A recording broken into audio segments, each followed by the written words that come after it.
Volume 5 C32. Demiurge stood beside Lord Ines while going over the current reports from Albedo, his hands folded behind his back. He didn't look at the documents, having already vetted them before bringing them to His Majesty's attention. All that he said of their contents was recited perfectly from memory. This wasn't necessary to his duties, but Demiurge wanted his eyes in only one place. On my late father's dearest friend, the one who stayed. Who gave up everything to be with us. Father left us with the greatest care we could have asked for. It still brought a crystalline tear to his eye, thinking of the final moment of Lord Albert's existence. Faced with that, His Majesty's humanity only mattered in that Lord Ines's mortality was a potential problem. A problem for which a solution had yet to be found. At least, a solution that was presently viable. And every day mattered in the eyes of the Archdevil. Each morning he awoke, he feared that some frailty of his master's present form, his surrogate father's form, might have caused his death. Even for the genius that he was, there were unknowns. Nothing was more dangerous than the unknown. So his crystalline eyes lingered on his lord as he spoke. "Has she left lipstick prints on every report?" Ines asked as he paused his reviews and looked through the papers, their rustling noise punctuated by Demiurge's bemused chuckle. "Yes, my lord." Demiurge responded with an affirming nod and a casual glance toward the bright red shade in a top left corner. "It seems she is concerned that if she doesn't put it on all of them that you might think there is a limit to her love for you." Ines relaxed against his chair and sighed. He was unmasked in the privacy of his office, and glanced up at the seated Demiurge, unafraid to bare his face to the boy he loved as a son. "He is my child now. No matter what kind of monster he is mine, and I can never let him down." "Tell me something, Demiurge. How do you think she will respond to knowing what I am?" Ines asked, and at that, Demiurge stiffened a little. My lord, even I can't know that. Forgive my ignorance, but Albedo is unpredictably passionate. She is a demon. So she may hate you. She loves you, therefore she may love you despite your humanity. We are all unquestionably loyal to the supreme beings, so perhaps you will be rendered neutral in her eyes, with indifferent loyalty. I simply cannot guide you properly without knowing her inner workings more clearly. Demiurge's hand tightened into a fist behind his back. Anxiety at being unable properly to answer his master ate at his guts. Ines waved it away. "I understand. But do you have a guess, however imperfect?" Demiurge bloodied his lip with a bite. "My lord, I believe she will love you absolutely, as I do. As we all do who have come to know what you now are. Her desire for you is absolute. She aches for you, and when we returned from the Dwarf Kingdom, I made a point of speaking with those who had to attend to her. She visited your bed many nights when she could, and I have heard from others that she was heard quietly weeping when she was alone. I did that to her. Every bit of misery and pain she suffers through now because of my cowardice, my insecurity, my fear, is tearing her apart inside." Ines felt a supreme wave of human guilt washing over his body and he leaned forward to put his head in his hand. He restrained any further visible show of emotion and took a look at the paper on his desk as a distraction. That caught his eye, however. "A new kingdom?" Demiurge nodded. "Albedo's manipulated hero figure, Naya. It looks like Hollister Dark survived and had quite the adventure over the months since I threw him out of the mountain. Somehow he connected with her and they've been wreaking havoc ever since. According to the last few reports, she's so far taken over the Orc tribes, forced the Stone Spitters to knuckle under, and beaten a Spider champion to death. The expansion is getting serious. 6 different types of demi-humans have been conquered outright and 2 more have joined her voluntarily. This Queen of Frost is getting close to the tribes with 3 of the strongest demi-human champions." "Do you think she will win?" Ines asked. Demiurge rubbed his chin in thought. "It is hard to say. We have only Albedo's doppelgangers to go on and the Queen rarely engages in direct battles. She conquered the Xian by taking their king hostage and then forced the tribe to relocate to her capital." "She's human?" Ines asked. "No, my lord. She was," Demiurge said and related the story as he heard it. "A ruler, former human or not, who doesn't hate non-humans, would be useful, especially given the state of the Holy Kingdom. Remove the 3 champions that may bar her way if they display hostility to her rise," Ines ordered, and Demiurge gave an enthusiastic nod. "Of course, my lord, you want to balance us against the non-human hating factions of this world," Demiurge said and he suddenly understood. A grand coalition of the non-human factions. The Dark Elves, the Lizardmen, the Dwarves, the Frogmen, the Quagga, and now in the far west, the growing demi-human kingdom of the Abelian Hills. Together we will have half the region's population under our sway. Combine that with friendly relations and a complete takeover of both the Kingdom of Kani and the Riesti's kingdom, plus a crippled Baharuth Empire and a dependent Draconic kingdom. We will have it all in one sweeping blow. Assuming Albedo is successful in the Holy Kingdom, my lord will have it all. Should we reach out to them as a trading partner? They're building a city now, some support might accelerate the new queen's success. Demiurge asked, and Ainz thought it over. Not yet. But monitor the situation, he said, and flipped to another page. It filled his heart with relief not to have to think about Albedo for a moment, to just be able to relax and put it off, though he knew it wasn't going to last for much longer as the Roble Holy Kingdom continued to spiral out of control. What is your impression of the Holy Queen? Ainz asked, and to that Demiurge answered bluntly. Vain. Intelligent, but not enough to be a threat, well-meaning enough to be actively harmful. Dreadfully naive, but resourceful and an able organizer. She rules because she's the best on a short list of choices, my lord. She can stay or go, and our long-term plans remain unchanged after the civil war begins. For now it seems Albedo will keep her alive only because her naivete makes her predictable. Between Albedo's useful pawns and the growing anger of the south and the mistrust in the north, it won't be long. After that it falls to you, my lord, to determine what will be done with them all. I see. And what of my situation? Ainz asked. I still believe that wild magic may provide the solution, but there are only so many sources of that. Demiurge replied, the Draconic Queen may be of help here, as our teams have now brought the Beastman Kingdom's invasion into check. Pandora's actor however, has requested that in his capacity as Moman that you send himself, Lupus Regina, and Blue Rose into the Draconic Kingdom as well. It seems he wants to spend time in the company of Der Kleine Vampire. He has grown infatuated with her. Ainz thought that over with a mix of fascination and dread. He groaned internally at his Tunibio past, but there was also a sense of paternal relief at seeing a bit of growth in his creation. I didn't think he had that capability. I can't very well stand in the way, and it could even be beneficial. He nodded. Approved. If they have nothing else going on in the kingdom, spreading Moman's name farther can't hurt. I will pass word to him at once, Master, Demiurge said and bowed his head, then relaxed to simply enjoy the company of the one who stayed. I'm the luckiest one in all the world. Demiurge thought, and listened with glee as his master asked for his input again. Volume 5 C33. Remedios opened her eyes to find Kalka at her side, but the paladin found herself unable to move. Kalka's eyes however, were wet with tears and her fingers trembled when she stretched out her hands to surround the fingers and palms of Remedios. The queen's soft royal fingers, untarnished by manual labor, caressed every callus with loving affection. Her hands are so hard, so strong. Kalka marveled at the strength that lay there, and the hours upon endless hours that strength represented. All done in my service. The Holy Queen reminded herself, which made Kellet's revelation all the harder to bear. You're alive. Queen Kalka finally pushed the words out of her mouth and Remedios thought that over for several long seconds. I died? She asked. You did. A dragon killed you and ate the one you were executing. Kalka explained and Remedios turned her head to look straight up at the stone-grey ceiling. Yes. Yes, I remember. I had just put a third sword in that bitch to make sure she couldn't walk off and then. There was chaos, noise, her parents were trying to get to her. What happened to them? Remedios asked. They were arrested and put into a dungeon. Queen Kalka replied and looked away. I was thinking of pardoning them. They may have been wrong, but they only wanted to save their child. Who wouldn't have done what they did? I wouldn't. Remedios answered instantly.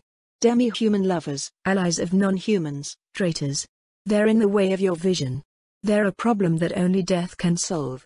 If even my own sister did what the traitor did, I would put the rusty sword into her belly myself. Kalka closed her eyes and took a deep breath. When Kellet had informed her of what happened before, the truth was in her heart of hearts. Kalka didn't believe it. Remedios, bribing a jury? Threatening people to force their hands, corrupting justice in pursuit of it seemed so absurd. But now, hearing her say she could have executed her own sister so callously? Queen Kalka's faith was shaken. Is it true, then?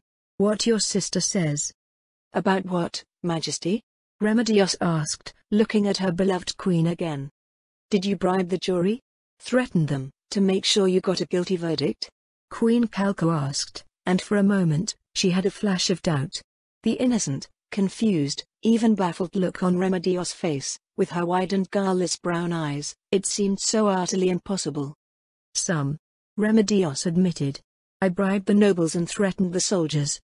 Kalka's heart almost broke. Why? I thought you were dedicated to me, to my ideals. Queen Kalka's hand tightened on that of Remedios, but the overwhelming strength difference between the two made it impossible for anything but a gentle pressure to be felt by the one she held. Remedios's dull eyes held those of her bright-eyed queen. Of course, your majesty. That is the point. Now I know the noble families to be purged, as well as the soldiers never to promote, and we get rid of a traitor who made herself a threat to the Holy Kingdom, all in one go. You can't. You can't ever do that again. I'm lost here, utterly lost. The Holy Queen brought Remedios's hand up and cradled it between her breasts. I put so much trust in you, and in your sister. And now I learn that both of you, the pillars of my rule, my sword and shield, were corrupt too. What am I to do now? How am I to fix this? Kalka asked with desperate urgency, and Remedios, lost, asked the only thing she could. How long have I been dead? About 3 months. It took a long time to find enough pieces of you to be confident of resurrecting you, Kalka said, relieved at least for the moment to have some small distraction. Remedios tried to sit up. Kalka released her hold on Remedios' hand, and put her palm on her beloved paladin's chest just above the slope of her bosom and pressed her down. No, you need rest. The caster said you'd need weeks of bed rest and you would have lost a lot of strength. You'll need to restore yourself. I understand, you want to work, but you can't now. That is an order from your queen. Kalka gave the command in her royal voice, and Remedios relaxed with a small half-grunted noise. Kalka's hand came away from Remedios and rested on her lap. She gripped the fabric of her white and blue royal garb and said, a lot has happened since the incident at the wall. Gustave Montagna is now the acting paladin commander. Both he and your sister are in the southern Holy Kingdom. A rebellion has begun under the elven slaves that used to reside in Wenmark. They've captured several small cities along the western half, and have taken many hostages. The southern nobles have refused to pay their taxes, but have accepted the aid for the Wenmark survivors. Here in the north, the tax shortfall has forced us to cut many services, and... The queen shot to her feet, turned around, and spread her thumb and forefinger across her forehead. She let out a sigh while putting her other hand on her hip. We have riots. My official investigators find a few, prosecuted them, and sometimes juries are bribed, or threatened. And only about half of the guilty are convicted. Remedios slowly, with great difficulty, turned her head to the side to look at the back of her queen and answered her, evil has to be destroyed, of course. The greater the evil, the faster it must be destroyed. The greatest evils, non-humans, have to be killed outright, before they can kill us. The second greatest evils, their allies and human collaborators, come next. Then after that, human evils, the corrupt, the criminal, the murders and worse. They all have to die. If we just kill all the right ones, your kingdom without tears will become reality. Remedios' lips formed a smile, a tiny, small little smile. It was sluggish, it was like fighting her way upstream in a raging river, but she managed it. When I'm on my feet again, when I'm strong again, Remedios began. Who else? Kalka demanded without turning around. I'm sorry, Majesty? Remedios asked with a sudden loss of her smile. I asked, who else? You couldn't have done this on your own, not you. Who else was involved in your crusade? The queen demanded. Oh, a great many paladins, ones I know I can trust. Oh, and your brother. Remedios replied as if she were talking about the weather. I guess we didn't go far enough though, but don't worry, we'll fix everything for you, your highness, and then the Holy Roble Kingdom will be made great again. Remedios turned her head toward the ceiling again and sighed with contentment. Queen Kalka didn't turn around still, instead she simply said, rest, for now, Remedios. I'll send someone to look after you, everything will be all right. And with that, The Queen left the room. Volume 5 C34. Skarna practically danced through the street, almost prancing as she went through the shops. In her coin purse were a mix of silver and gold coins that totaled more than all her lifetime of earnings combined before she met her lady. Albedo is the best. Oh, Albedo is the best. Albedo is the best in the whole damn world. She sang the tune to herself and shook her ass back and forth when she bent over a fruit stall to buy fruit that actually had no blemishes or evidence of rot on it. It was expensive, but for once that didn't matter. She bought a fresh pear, then two more besides, one for Albedo and one for Ileana, and walked with a cocky, happy, bouncy strut back down the street. Seducing the priest was easy, seducing him where his wife could catch him, and the act was easier once she made that enticing. And then Ileana's use of the doppelganger to get the wife to try to murder him, and get caught, was even easier. It confirmed one thing in Skarna's mind. Most people are really terrible when you get down to it. Gustav had someone murdered in a fixed trial. Remedios bribed and threatened jurors. Is there really not one honest person in this cursed kingdom? The priests screw their flock, the flock turn on each other over lust, greed, or jealousy. I guess I'm no better, the gods know I'm getting paid well for all this. But still. The promise Albedo made to her lingered in her mind. It assuaged Skarna's moments of conscience when she watched people destroy themselves. If they were only decent in the first place, they wouldn't fall into these traps. She told herself, and regretted nothing very much. So despite the occasional pang, she waltzed back into their makeshift headquarters munching on the delicious, soft, juicy fruit. The sweet flavor of the soft flesh as it molded itself to her lips and gave itself up to her hunger was a delight she longed for far too long. And now it was hers, in her very hand. She sucked the juices from every nip and nibble that exposed more beneath the skin, and arched her back, tilting her head back. Skarna let out a moan of bliss at the succulent taste of that which had long been beyond her reach, and now was hers to indulge in whenever she wished. Moa, so good. I want more, she said, and looked with a pang down at the pouch which held the other two plump, ripe fruits. But she steeled her resolve to deliver them to her companions, and lingered to finish her own. When it was reduced down to the core and the little stem, she tossed it into a refuse bin and entered the building. She wiped her mouth with the back of her arm and sashayed into the door where her much-praised employer waited, and tossed a pear to Albedo, then took out another which she tossed to Ileana. The pair caught her offerings. Okay, it's done. I wish we had more doppelgangers, but it's all fine. The wife was as enthusiastic as seducee, just like her pervert husband, and the doppelganger I have did everything just well too. Ileana was devouring the fruit as if she'd never eaten food before. Tears were running down her face as she did, and Skarna watched with the deepest sense of pity that she was capable of. Every gift Skarna gave to her, the elf girl cried over as if it were a fortune. Every bite, every nibble, every flavored drink. What did they do to her? What did we do to her? It was so impossible to imagine the beautiful Sylvan woman being harmed, that knowing she had been, only made Skarna resent her country more. And more. And more. And with it, the months of work made her dislike humanity itself. Albedo did not say thank you when the pear was offered, but she did eat it in front of Skarna while she worked, which was a kind of thanks in and of itself. Eager to distract herself from the pathetic happiness of the elf woman, Skarna looked over to her working lady. The demoness and herself seemed like night and day at first glance. But their common ground, their passionate natures, their diligence, it made the demoness easy to work with, predictable, and trustworthy.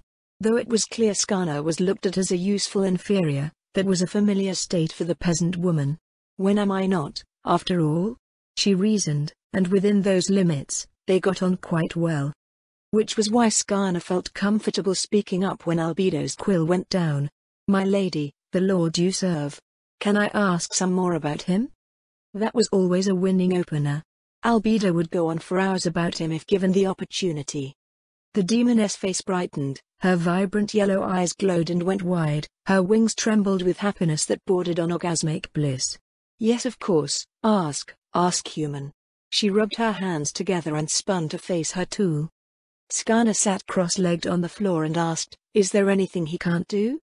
Albedo thought it over. On the one hand, it seemed blasphemous to suggest that this was the case. To say there was something beyond him, struck her as wrong. On the other hand, it was also obviously true. Even among the supreme beings he was not their most powerful member. I suppose, she said diplomatically, there are things he couldn't do, though perhaps if he wished or had reason, no yes, he could learn to do them or gain the power to do them. Like, change the race of someone? Skarna gently pressed. Albedo shrugged. He can already do that. It's child's play to do that on, say, weak creatures like you. Skarna spoke very gently next, treading as lightly as she could. Then, I know you're offering me great rewards already, and have given really, it's great, and I'm thankful. But, is it possible for me to ask for that? Albedo stopped and pursed her lips. Why? I don't really like humans much anymore. I didn't really mind when it was all in good fun, but this, and that? She inclined her head toward Ileana, who was devouring the pear's core right up to the stem. Can I don't know, could you turn me into a succubus or something? To be honest, I'm just not comfortable in my own skin. After we're all done, I'll stay your servant if you'll have me. I don't like being in a body that reminds me of all the terrible stuff that is just. Yeah, no, far too easy to get people to do. Lot of awful, and I don't want to be part of it. I'm assuming you haven't planned on killing me after we're done. Course. And if I'm right, well, I'd like to leave not just this kingdom, but this body as it is. Can I ask for that? Albedo let out a silvery, beautiful laugh, and when Ileana heard the request, she stared at Skarna in disbelief. You'd give up your humanity? The elf woman blinked her blue eyes slowly, opening them and leaving them wide as the human she worked with gave a sharp nod of affirmation. Yeah, I mean, I didn't do anything to you, Skarna said and rubbed the back of her head while looking down at the floor, but a lot of my kind did. I like this job, I like working with Lady Albedo, I don't want to leave it, and if I'm going to work with you, I want you to be able to look at me without disgust or fear. And I don't think you ever will, not as long as I look like this. So it's a fair trade, call it a present. One less human in the world, that's not so bad, right? She gave a fragile smile to the slender elf, and Ileana only stared at her as if the human's race changed right in front of her. The moment was so very intense that it was several minutes before they noticed the noise of rioting outside. As they listened to the riots for several seconds, one more thought came to Skarna's mind that filled her with bliss as she imagined wings on her back, steel for fingers, and strength of the sort she loved in lovers and loathed in brutes. It would be nice to have some real power all my own too. She looked again at the pitiable Ileana, whose body already began to tremble in fear of human hatred and anger. Never will that be me, she vowed, as the riots went on. Volume 5 C35. Albedo's sneering contempt was on full display when she heard the riots in the streets. The overseer of the Guardians held discipline in the highest regard, and the rioting human animals in the streets were rendered lower than low in her eyes. The corruption and self-interest that brought things to this point, she understood.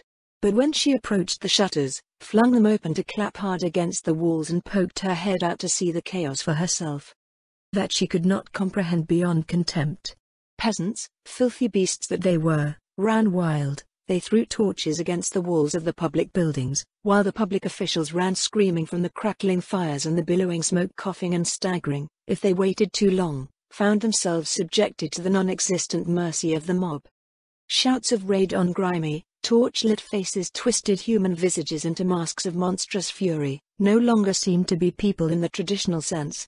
Ileana whimpered and rushed into a corner of the room, crouching and hugging herself with her knees pulled into her chest. She rocked a little back and forth and shut her eyes against the noise of human hatred.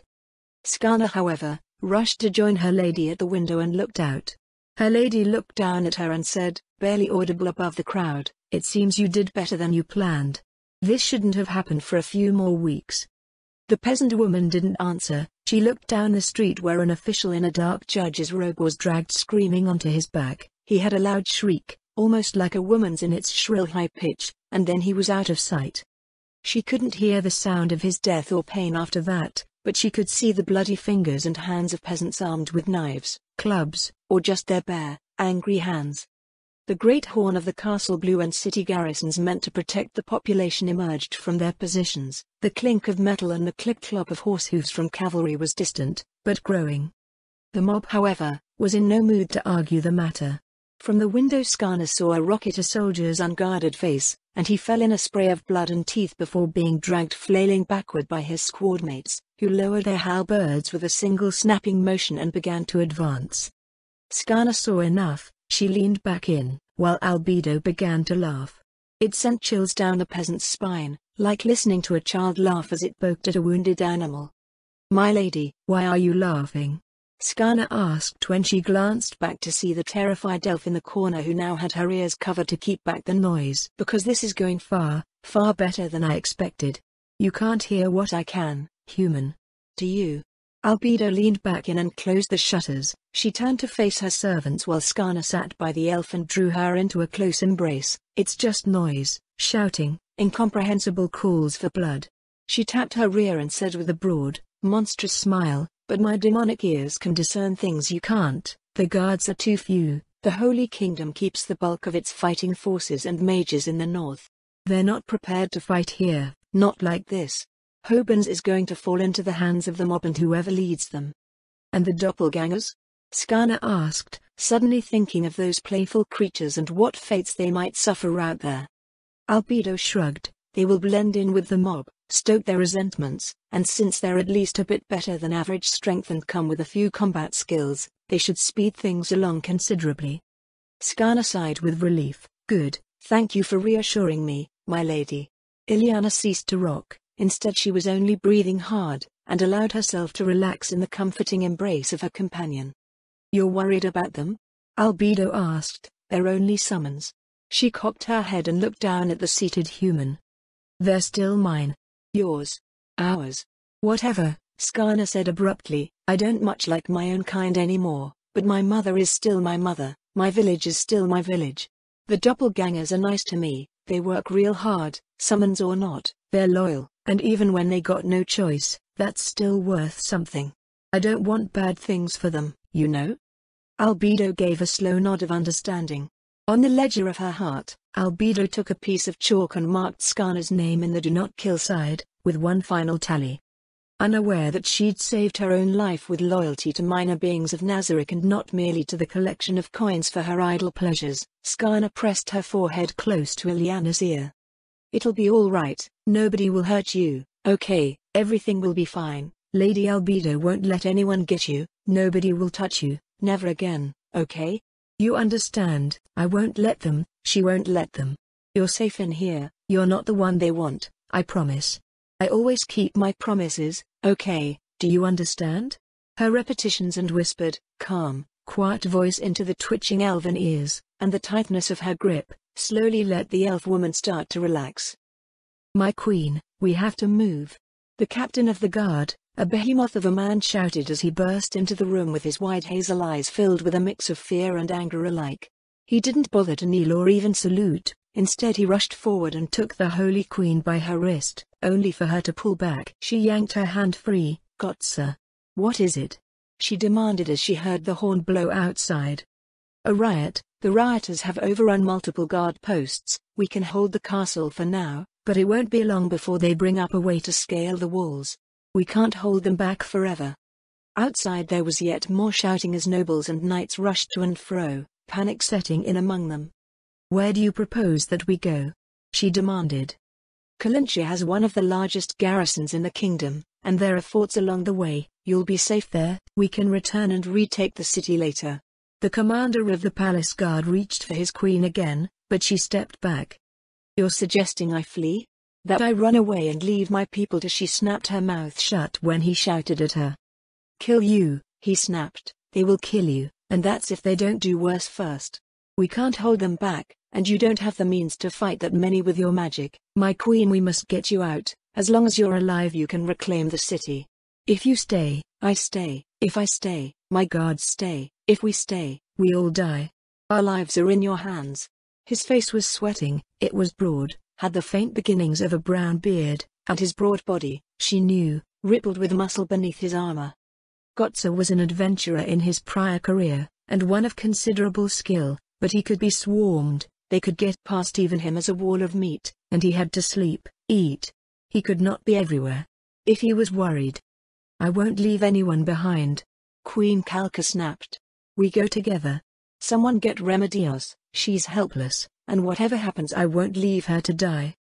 The courage of the queen as she stood ramrod straight had a calming effect on the guard and all those nearby who heard her. The resolve of the white-clad radiant queen was beyond words. "My queen." He breathed the words like a prayer to the gods and began barking orders. "Gather everyone in the courtyard," he shouted out the door to the nearest trembling and fearful guards. "The whole palace leaves, down to the last child and scullery maid. Nobody gets left behind, by order of Her Majesty." If there ever were disloyal thoughts in those who heard his command, such thoughts were murdered by those who held them in that moment as word spread. While fear was widespread, the chaos settled into swift decisive action by the certitude of the unbowed leadership of the Holy Queen. She walked the halls with steady, unhurried steps. "Make sure you take enough food, forget the flour, only take meat, vegetables, and fruits. We need all the space we can make," she said to a matronly older woman whose shaking limbs unthinkingly held a flour sack in the underfloors. Minutes later, Kalka touched the shoulder of a trembling guard outside who held nervous, neighing, nickering horse reins and listening to the roar of fighting outside as the riots went on. Screams from those caught outside could be heard every now and then. The once proud status of public official became a death sentence in the hands of the mob. Fires were so high that even beyond the high walls, she could see the flickering orange lights and sparks that licked at the sky like hungry dogs. The smoke rose from multiple points around the city as fine homes were set to the torch. "Don't be afraid, young man," Kalka said with a serene smile. "The gods will look after us, and if it comes down to it, I won't let them have those who have given me their lives. You'll see tomorrow, I promise you." His lower lip trembled at her kind and gentle words, and he shook his head, the clink of armor as he forced a fragile smile down at her. To have so slight and fragile-looking a woman promise to protect him both shamed and hardened him at once. "My queen, we will get you out. Don't worry," he said to her, vowing in his heart of hearts that none would lay a hand on her except if she should offer them her touch as she now did for him. The wagons and carriages were plentiful, and where they were lacking, the horses were many more. The vast palace of the mighty Holy Kingdom was well provided for, even with its large staff of nobles, peasants, and soldiers alike, and so there was space for all in the impromptu column. But the loudest voice of all was so loud that it could even be heard among the cacophony of the riot beyond the walls. Archers up above had their bows out and began to fire, but still shouting, oblivious to the danger, was Remedios Custodio. "Damn it, put me down. I can settle this myself," she howled as Gotza hurried outside and ignored her protests. She was slung over his shoulder like an undignified sack of potatoes that were vigorously protesting the way they were carried. "Queen's orders, so shut up," he barked, and still Remedios howled with outrage. She missed seeing Kalka as she shouted at the captain of the guard. Her arms and legs wiggled uselessly as she was thrown bodily into a wagon where she landed in a crumpled heap between several servants. "Is my brother secured?" the queen demanded, and Captain Gotza answered immediately, this time approaching and kneeling in her presence. "Yes, my queen, anybody left in the palace now is hiding from us," he said and bowed his head. Queen Kalka put a hand on his head. "Well done, my captain, now we can go. Call the guards from the wall, and sound the retreat. Let the rest of the city guard follow after us." Kalka then went to her ornate blue and white carriage and waited while the footman opened the door and allowed her in. She was seated before the horn trumpeted again, the orders understood by others. The guards on the wall began to run down the tower steps and hop into wagons near the rear as the column rolled out. The gate opened. She couldn't see, but heard it. The steady groan of metal as the portcullis went up filled her with dread that had her heart racing in her breast. How could this have happened? She asked herself as she heard Gotza blow his command horn and the knights in front of her snap down their lances. The column began to roll out at speed, and Kalka peeked past the blue curtains of her carriage to see the chaos outside. Here and there, to her horror, some of her soldiers, men from the front of her column, peeled away and were engaged with the mob. Swords sprayed blood and limbs, hammers split skulls like melons. Now and then she saw a horse fall with a whinnying scream as it and the rider were brought down by a lucky spear thrust. The soldiers who fell did not get back up. Still, they rode on as precious space was bought in blood and lives as they raced for the exit. Hate-filled and twisted, dirty faces flashed past her, there and gone in an instant, but they were so many. So very many that it was like they were all one person. Here and there she caught a glimpse of a public official being hanged, screaming for help that wasn't coming. A man fell burning in the street, and the rioters merely went around him. Her carriage bounced as it hit a bump. Part of her knew exactly what that bump was, and Kalko immediately bent forward and vomited on the dark floor of her carriage, adding a foul smell to her sense of fear and despair. How can this be? She asked again as they made it out of the city and the countryside opened up before her on the long road to Kalincha. But no matter how long she stared outside, no matter how long she looked out of the window and back at the burning capital city, no answer came to her, and that only made everything worse.